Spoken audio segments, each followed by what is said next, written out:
Hello friends, कैसे हैं आप लोग। आशा करता हूँ आप सभी अच्छे हैं, स्वस्थ हैं। आज के वीडियो में हम लोग पोजीशन साइजिंग को डिस्कस करेंगे, which is I believe a very important topic in trading.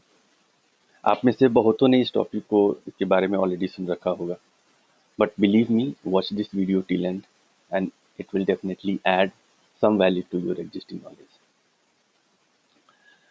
सो आप इस वीडियो को रिक्वेस्ट करता हूँ अंत तक जरूर देखें। और दोस्तों, अगर ये मेरा वीडियो आपको अच्छा लग रहा है तो ज़रूर से लाइक करें, सब्सक्राइब करें और अपने दोस्तों के साथ शेयर करें। सो पोजीशन साइजिंग होता क्या है basically, will come to the point. तो यह एक मैकेनिज्म है जो आपके लॉस को कंट्रोल करता है। तो बेसिकली आपके पोर्टफोलियो को इरोड होने से बचाता है। आपने बहुत सारे ऐसे सुने होंगे, एग्जांपल्स फोरम पे पढ़े होंगे कि किसी बंदे का एक दिन का 1 लाख का पोर्टफोलियो था और एक दिन में 60,000 चले गए। किसी बंदे का पोर्टफोलियो 5 लाख का था और एक महीने में जीरो हो गया, राइट। सो ऐसे एग्जाम्पल्स हमने सुने हैं और ये एग्जाम्पल्स बहुत डरावना है, right. No one want to loss और no one want to make loss, right. In share market everyone has come here to like earn some money, but ऐसा होता नहीं है। 5 से 10% ही गेन करते हैं, 90% लोग लूज करते हैं, आप सभी को पता है। सो यहाँ पे मेन अपना काम क्या होता है, प्रोटेक्ट योर मनी। प्रॉफिट तो बाद में, अगर आपका कैपिटल प्रोटेक्ट रहा तो प्रॉफिट जरूर होगा। तो एक्चुअली पोजीशन साइजिंग उसी में हेल्प करता है। हम लोग एग्जांपल के साथ देखेंगे कि एक्चुअली पोजीशन साइजिंग होता क्या है। सो मान लीजिए कि आपका पोर्टफोलियो का साइज 5 लाख रुपया है और हम लोग एक एग्जांपल लेते हैं कैनरा बैंक का। और उसका हम लोग मान लेते हैं कि प्राइस 100 रुपया है for ease of calculation. Future और कैश दोनों का प्राइस 100 रुपया है। आपने एक अच्छा सेटअप ढूंढा है, सेटअप में ये बुलिश लग रहा है, 16 का स्टॉप लॉस दिख रहा है, 16 रुपये का, ऊपर में टारगेट दिख रहा है 148 का, मतलब 1:3 का रिस्क एंड रिवार्ड रेशियो है, right. So which is good. अभी आप क्या करेंगे, अभी आप फटाफट अपना प्रॉफिट कैलकुलेट कर लेंगे कि मेरे पास 5 लाख रुपए हैं, मैक्सिमम कितना ले सकता हूँ, फ्यूचर में लूँगा तो ज़्यादा मिल सकता है। अगर आप कुछ गिने चुने डिस्काउंट ब्रोकर्स हैं जो 10 टाइम्स लिवरेज देते हैं, राइट। लिवरेज आपको पता है कि आपका जितना पोजीशन साइज है उसके उतना मल्टीपल्स आप बेसिकली ट्रेड कर सकते हो। अगर 10 टाइम्स लिवरेज दे रहे हैं वो लोग, तो आपका 5 लाख का पोर्टफोलियो है, तो बेसिकली 50 लाख का आप ट्रेड कर सकते हो, करेक्ट। तो आप अपने सारा कैलकुलेशन कर लोगे। मैं फॉर ईज ऑफ कैलकुलेशन मैं एज्यूम करता हूँ कि कोई 5 टाइम्स लिवरेज लेके ये ट्रेड करेगा। तो आपने पूरा कैलकुलेशन कर लिया कि एक शेयर पे 48 रुपीज़ का प्रॉफिट है। मैं 5 टाइम्स लिवरेज लूँगा तो 25 लाख का खरीद सकता हूँ। और आपको पता होना चाहिए, आप कैनरा बैंक का अगर आप फ्यूचर में खरीदने जाते हैं तो लॉट में खरीदना होगा और एक लॉट का साइज 5000 है। तो बेसिकली आप 5 लाख में एक्चुअल ट्रेडिंग करने जाएंगे तो एक लॉट खरीद सकते हैं, बट आपको लिवरेज मिल रहा है, आपको यूज़ करना है, एक ही बार में बहुत सारे पैसे कमाने हैं, तो आप क्या करोगे, 5 टाइम्स लिवरेज ले लोगे। तो क्या हुआ, आप खरीद लोगे 5 लॉट जो 25,000 शेयर हो जाता है। आपने कैलकुलेट कर दिया कि एक शेयर पे 48 रुपया का प्रॉफिट, तो 25,000 शेयर पे मेरे को 12,000 प्रॉफिट आ रहा है। ओ माय गॉड, 12 लाख का प्रॉफिट आ रहा है। तो बस हमने तो फिर प्रॉफिट ही देखने हैं। मेरा सेटअप बुलिश है, मैं एकदम 100% कॉन्फिडेंट हूँ, मेरे ही साइड में तो जाएगा जाएगा। अभी क्या हुआ कि आपका स्टॉप लॉस 16 का है, तो अभी दो चीज़ होगा। आप या तो स्टॉप लॉस हिट होने तक वेट करेंगे, जो कि मेरे को नहीं लगता है आप करेंगे, क्योंकि 1 रुपया भी नीचे आएगा तो आपका 25,000 का लॉस दिखाएगा।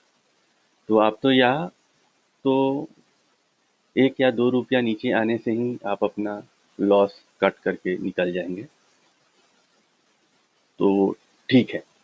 तो क्या होगा, कैनरा बैंक 3 रुपया नीचे आएगा, फिर उसके बाद वो बढ़ता बढ़ता 148 जाएगा, लेकिन आप चूंकि 75,000 का 50,000 का लॉस देख रहे थे अपने अपने अकाउंट में, तो आपने पोजीशन कट कर दिया, फिर भी आपने अपना मनी प्रोटेक्ट करा, गुड। बट अगर आप सोचेंगे कि 16 रुपया तक मैं वेट करूँगा, ऐसा मेरा सेटअप बोल रहा है, तो ये हो सकता है कि 85 पे आने के बाद फिर से मुड़ जाए। तो आप वहाँ तक वेट करते रहें और आपका स्टॉप लॉस हिट हो गया। आप देखिए कितना बड़ा लॉस होता है। आप कैलकुलेट करेंगे 4 लाख का लॉस है, तो आपका जो 5 लाख का पोर्टफोलियो था, एक झटके में 1 लाख का हो गया। अभी आपको 1 लाख से 5 लाख तक जो आपका एक्चुअल मनी है, वहाँ तक पहुँचने में 500 टाइम्स का गेन करना होगा, which is not a very easy job, right. So पहला चीज़ कि आपको ये लीवरेज पे नहीं जाना है। आपका पहले देखना है कि मेरा कैपिटल साइज़ क्या है, मेरा रिस्क एपेटाइट क्या है, मैं कितना रिस्क एक बार में ले सकता हूँ। उसके हिसाब से अपने क्वांटिटी को डिसाइड करना है। अगर मेरा 5 लाख का पोर्टफोलियो है, अगर 2% मेरा रिस्क है, 2% से ज़्यादा मैं किसी भी ट्रेड में रिस्क नहीं लेना चाहता हूँ, तो which is like how much, आपका हो गया 10,000 रुपया। अगर आप फ्यूचर में ट्रेड करने जाएंगे कैनरा बैंक को, तो आपको मजबूरी है कि एक लॉट लेना ही है, और एक लॉट लेंगे तो 5,000 का होगा। 16 रुपया का अगर आपका स्टॉप है, तो आपका 80,000 का आपका रिस्क है। तो आप अभी कैश फ्यूचर में ट्रेड नहीं कर सकते, नहीं करना चाहिए। तो आप क्या करेंगे, आपको कैश में लीजिए और फिर कैलकुलेट कीजिए कि अगर मेरा 10,000 रुपया का अगर लॉस है, तो मैक्सिमम मैं कितने शेयर्स खरीद सकता हूँ। तो 10,000 को 16 रुपया मेरा लॉस है पर ट्रेड अगर होता है एक्चुअली, तो आप 16 रुपया से डिवाइड कीजिए, वो एक्चुअली 625 के करीब आएगा। फिर आपका वो जो 625 जो नंबर ऑफ शेयर्स है, वो पोजीशन साइजिंग हुआ। आप 625 प्लस माइनस 100 शेयर्स ले सकते हैं।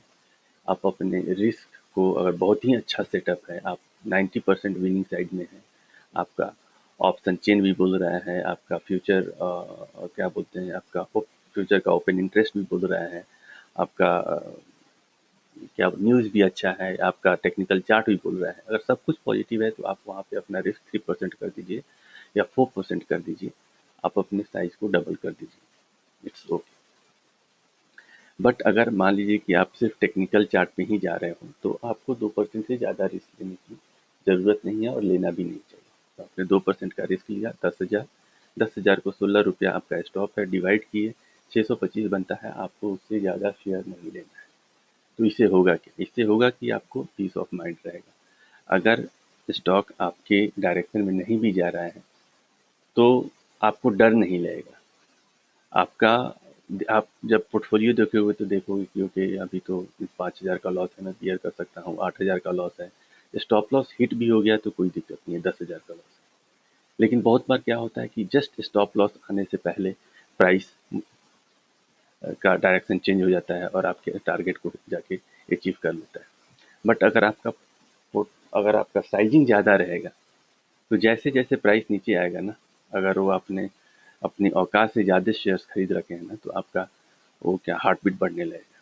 और आप प्राइस अगर आप 4 रुपये ही नीचे आएगा, तो आपको लगेगा कि मैं अपना ट्रेड कट करके निकलता हूँ। आप ट्रेड करके कट करके निकलोगे और नेक्स्ट डे से ही प्राइस का डायरेक्शन चेंज हो जाएगा और जाके 148 को हिट करेगा। फिर आप अपने को गाली दोगे कि मैंने क्या गलती कर दी यार, मेरे को रखना चाहिए था। बट आप रख नहीं सकते ये। मैं भी अगर ऐसा करूँगा, तो मैं भी अपने ट्रेड को नहीं रख पाऊँगा, मैं भी कट करके निकल जाऊँगा।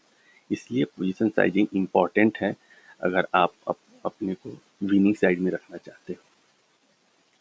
सो आपको बेसिकली मेरे को लगता है कि आप लोग इसे ईज़िली समझ गए होंगे, इतना कॉम्प्लिकेटेड ये नहीं है, बट इसको फॉलो करना बहुत टफ है। आपको अपने ऊपर बहुत ही कंट्रोल होना चाहिए, तभी आप इसको कर सकते हैं। नहीं तो क्या होता है कि हम लोग ल्योर हो जाते हैं कि अरे, इसमें अगर 5,000 शेयर खरीद लिया एक बार में और मेरे को 48 रुपया पर शेयर प्रॉफिट हो गया, तो एक ट्रेड में तो मेरा 2.5 लाख रुपया बन जाएगा, और क्या चाहिए। 50% का रिटर्न एक ट्रेड में विदिन 2 और 3 weeks of time, what else you want, right. That's what you will think of, but believe me, doesn't work that way. एक दो में अगर हो भी गया, तो बिलीव मी, स्टॉक तीसरा जो आप ट्रेड लोगे, आपके सारे प्रॉफिट को इरोड कर देगा एक झटके में। तो हम लोग को आहिस्ता आहिस्ता कमाना है, थोड़ा थोड़ा कमाना है, कंसिस्टेंटली कमाना है, राइट। एक बार बहुत लालच करके नहीं बैठिए कि मेरे को एक साथ पूरा ज़बरदस्त पैसा बना लेना है, नहीं, नहीं होगा करके। सो दोस्तों मेरे को लगता है कि आप लोग इसे समझ गए होंगे, उतना कुछ इसमें कॉम्प्लिकेटेड था नहीं। सो अगर फिर भी आपको अगर कोई डाउट है, आपको समझ में नहीं आया, फिर से कुछ अगर चाहते हैं, तो आप मेरे को डायरेक्टली कमेंट में अपना मैसेज डाल सकते हैं। We can connect 1 to 1 and we can discuss it further. So I don't have any issue, हम लोग एक टाइम शेड्यूल करके कनेक्ट कर सकते हैं। अगर आपको ये वीडियो अच्छा लगा हो तो थम्स अप ज़रूर दीजिए, सब्सक्राइब कीजिए। अगर वीडियो में कुछ आपको लगता है कि नहीं ये चीज़ मैंने गलत बोला है, ऐसा होना चाहिए, वैसा होना चाहिए, वो भी फीडबैक दीजिए। We can discuss it. अगर उसमें गलती है तो मैं उसको इम्प्रूव करूँगा, करेक्ट करूँगा। So thank you guys for this video. हम लोग किसी ऐसे ही वीडियो में नेक्स्ट टाइम मिलेंगे। तब तक के लिए बाय, टेक केयर।